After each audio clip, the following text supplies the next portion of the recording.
Ma'am, Sudip আর সানিত দুজনেই আপনার class 9 এর স্টুডেন্ট। দুজনকে আপনার ছাত্র হিসেবে কেমন লাগে? দুজনেই খুব ভালো।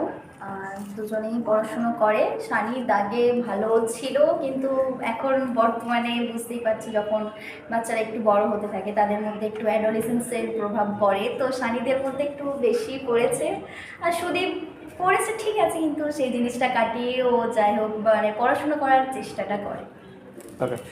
ওই দুজনের মধ্যে ক্লাসে অ্যাক্টিভ বেশি কে থাকে আপনার অ্যাক্টিভ ক্লাসে? বেশি সুদীপই থাকে, আগে সানিদও থাকতো, কিন্তু এই কিছুদিন হলো ওকে মানে এই ফেব্রুয়ারি মাস থেকে ও খুব একটা অ্যাক্টিভ নেই, ইনঅ্যাক্টিভ হয়ে যাচ্ছে।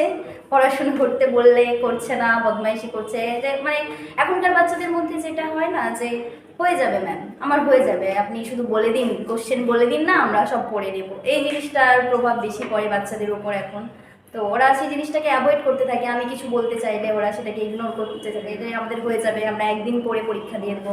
যেটা হয় সাধারণত বাচ্চাদের মধ্যে, যে একদিন পরে আমরা সব সিলেবাসটা কভার করে দেবো, কিন্তু এগুলো কখনোই পসিবল নয়। সমস্ত বাচ্চাদেরকেই ভালো করে পড়তে হবে, আর প্রথম থেকেই পড়তে হবে ভালো পড়াশোনা করতে চাইলে। একদিনে কখনোই ফুল সিলেবাস কভার করা সম্ভব নয়, কিন্তু এদের মধ্যে সেই জিনিসগুলোর প্রভাবগুলোই পড়ছে। আর সুদীপ পড়াশুনো করে, কিন্তু আমার মনে হয় সুদীপ আরও একটু ভালো পড়াশুনো করলে আর একটু বেটার হবে, মানে ওর কাছ থেকে ওকে আরও ম্যাম, একটু এক্সপেক্টেশন